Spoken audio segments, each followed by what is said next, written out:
blanket and some sunblock. It's time for lying on the beach on camera. Lois and Steve. Welcome to another edition of Lying on the Beach on Camera. I'm Steve Greenberg with Lois Whitman-Hess. And today we go from the beach to the open sea because our special guest is Maurice Zarmati. He's one of the original Carnival Cruise team. He started in 1972 as a Southeast regional representative and ultimately became the vice president of worldwide sales before going on to lead Costa Cruises of North America as president and CEO. Maurice has seen the cruise industry grow from just a small ships to these huge mega ships. So ahoy, Maurice. Welcome aboard the LIDO deck of the SS Lying on the Beach. And first question, we had this huge pandemic. It was a big blow to the cruise industry. Do you see smooth seas ahead for the cruise industry, or is it going to be choppy waters? What's your thoughts? Well, every indication tells us that we're going to be superb. We've come back from this beautifully, all 9 brands, and people, Steve, need vacations. It's part of like taking medicine. So you go on vacation because it's a necessary component of life. You may not buy a car, but you're going to go on vacation. But that year plus when no one was going on the cruise industry, I mean, you still had to pay your leases and loans and whatnot on those boats. Oh, yes. You weren't having passengers. Was this like did the cruise industry go deeper in, underwater, or were you able to stay afloat the whole time, or how did that go? Well, I don't like to say underwater, but I can tell you that we had our challenges during pandemic, but everybody did. So we're lucky enough that the company had done well over the last 50 years. So we survived. And the moment that we were allowed to sail, we sailed. So Maurice, where are most of the sales coming from? What are the demographics of the people that are going on cruises today? Lois, they're coming from all over, traditionally North America, but we get folks from everywhere. Europe, the Far East, the Middle East, you name it, the Caribbean, South America. So people are not concerned about the pandemic anymore in terms of going on a cruise and catching something. How does that work these days? By the signs of our occupancy levels over the last, since we started, it's very encouraging, very healthy. From the minute they opened up the cruises again and saying, okay, you can go back on a cruise once the pandemic was underway, it was crowded right away. Well, I won't say crowded right away. It was a ramp up, but we also kept back some space to make sure that we were safe. And once we found out just how safe we were, because everybody was vaccinated, everybody. So everyone must be vaccinated to go on a cruise. 99%. Or like I have some friends that are anti-vaxxers. Could they get on the cruise with me? Depends on the brand. Oh, that's interesting. There's So, 9 brands. So one cruise brand like Carnival isn't as strict, whereas Princess might be stricter. I mean, is it really like that? Is it each brand has a different policy? No, I'm Princess, surprised. Carnival, Holland America, you got to be vaccinated. Unless they've changed it in the last 48 hours, you got to be vaccinated. Yeah. Okay.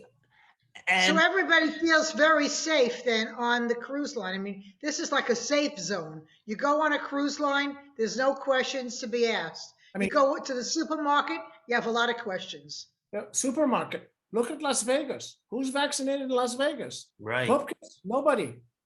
On a ship, if the majority of the public is vaccinated, the majority of the public is not vaccinated when you're going to Las Vegas. And when you leave the ship.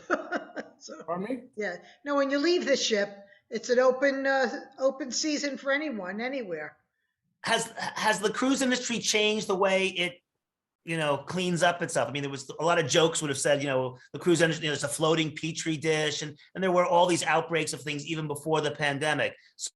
So since then, and since the pandemic, have the policies and procedures changed for Completely. keeping the cruise industry clean, the boats clean? It's the safest destination you can think of, because not only has it changed and improved its quality of housekeeping to a point that is phenomenal, when I tell you. So the upgrade has been, if it's close, if I can say 100%, not that it was bad before, but today the protocols are off the charts. So that's wonderful. Maurice, for our audience that's listening in, you have been in the cruise business for many decades, correct? Yes. How many cruises have you been on? 860 with a caveat. What's the caveat? Yeah. If I spent one night on board, I counted it as a cruise. If I spent 14 nights on board, then it was a cruise. What was your favorite cruise? Oh, it depends. It's like asking me which girlfriend I like the best. Oh. Which girlfriend did you like the best? I have to tell you later. What's amazing is you did all these cruises, 860 cruises, and you're not 500 pounds. I would think you would be like, tremendous after all those buffets. So you've managed to find the right balance of cruising and tremendous spas on all the ships, and we have wonderful cuisine that lends to you not gaining weight. Oh, is that true? Tell us about that. Well, again, depending on the brand, there are so many different menus, varied menus that can keep you at the same weight that when you board it. There used to be a time where you boarded the vessel as a passenger and you got off as cargo. Yeah, right. Oh, he knows all. Oh yeah, I'm aware of that. I'm very aware of that. Not anymore. Yeah, not anymore, right? No. I always worried that the little doors to the cabin rooms needed to be bigger. If you start the cruise, you can kind of fit through. By the end of the cruise, you got to maneuver your way through. So Maurice, also our listeners, they heard Steve's introduction, but tell us your status with Carnival, like who started and who's still there, and just give us a little bio on you, the things that you're proud about, because you had like one of the best careers that I know. Thank you. I'm most proud of having joined when we were at the humble beginnings of the cruise industry, which was 1970. And in 1972, we formed Carnival Cruise Lines, and we just celebrated our 50th birthday party. Mazel tov. Considering that, when you look at where we started and where we are, we turned it on its ear. Phenomenal. Maurice, I'm wondering, between Carnival and all of those cruise brands and Royal Caribbean and its cruise brands, et cetera, is there like a camaraderie, or is it less like a blood match and you guys hate each other? What's the relationship between the different companies? Very far from a bloodbath. That all the senior leaderships talk to each other, they know each other. This is not about competing with another brand. This is competing with land-based resorts and sightseeing destinations. When you fill a ship once, and let's say it's got 3,000, 4,000 people on it, and it sails, it's gone. How many hotels are out there lurching for their business?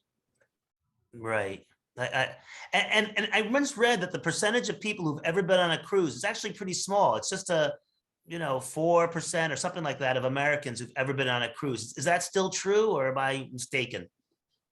It's a lot more than 4%. But it is. Okay. I can tell you that when you consider the cruise industry did 25 million people pre-pandemic, Las Vegas did 77 million pre-pandemic. Orlando did 80 million pre-pandemic. if you look at the opportunity that remains based on those statistics, the sky's the limit. That is why owners are continuing to build ships. Oh, And that's every interesting. brand that you know, there's a ship being built. So again, Maurice, we skipped over it, and I don't want to lose it during this interview. Your status with Carnival, how many people started with you and how many people are still there? Tell us who you are. Ted Arison was the founding chairman of Carnival Cruise Lines. When we formed the company, we had 24 people. I was one of them. Ted's son, Mickey Arison, who's now the chairman of the company, was another one. And the rest are all retired or unfortunately passed on. So from that standpoint, it was a pretty small nucleus of people who, and most of those people retired from the company and retired. That's it. They didn't go anyplace else. So the legacy of the family that Ted Arison and Mickey Arison created still exists today. That's amazing. So how does that make you feel? You must be very proud of yourself that you've had quite a career.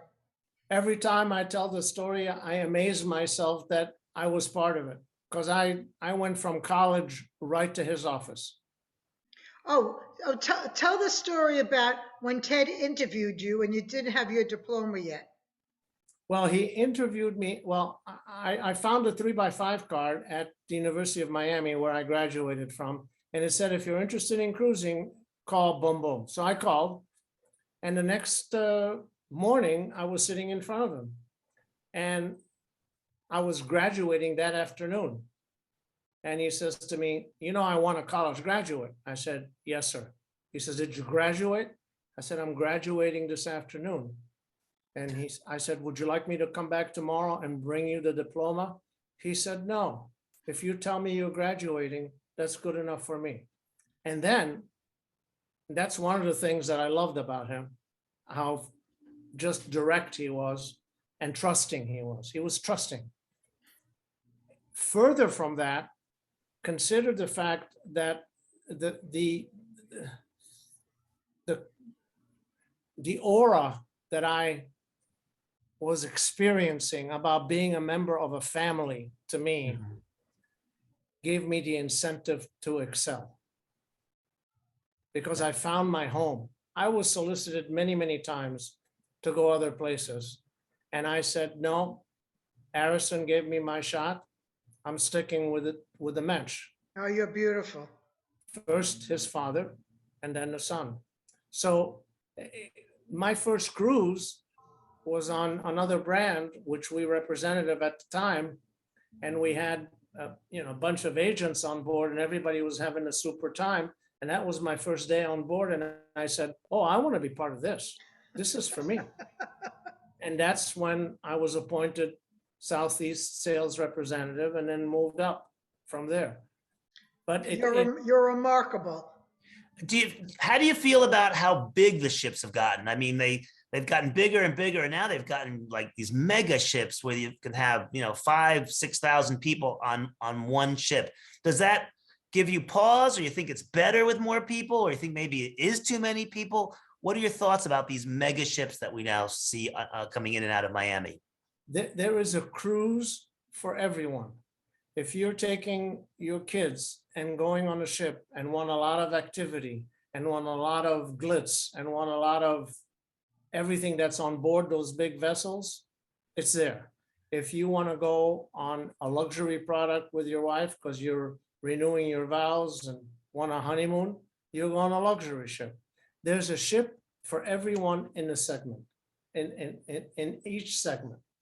And we have so many segments that the world is your oyster. So Maurice, you're basically saying the ships that carry 6,000, 7,000, 8,000 people is okay for those people that like a big party. Yes, they not only like the big party, but they have many different options. If one kid wants to go this way and the other one wants to go the other way, they can do that. And we learned how to manage the passenger components on board. So there's a number of protocols: pre-embarkation, pre-debarkation. The dining is very different. The room service is very different because we have to accommodate what's in the brochure. We have to live by the brochure. We have to be able to disembark those folks in San Juan or St. Thomas, wherever we are, and make sure that it's a smooth process. Same, the embarkation has to be pristine. The debarkation, same. Our job is not done until the folks arrive home. Right. Yeah. What was the most challenging situation you faced in your career in the cruise industry? In 1972, last week was the 50th anniversary. We sailed out of the port of Miami on a ship called the Mardi Gras, and we went right into the sand, right by Smith and Walensky, and we were there for 24 hours almost. And we were in touch with the owner, and the owner said, "We're going to get off.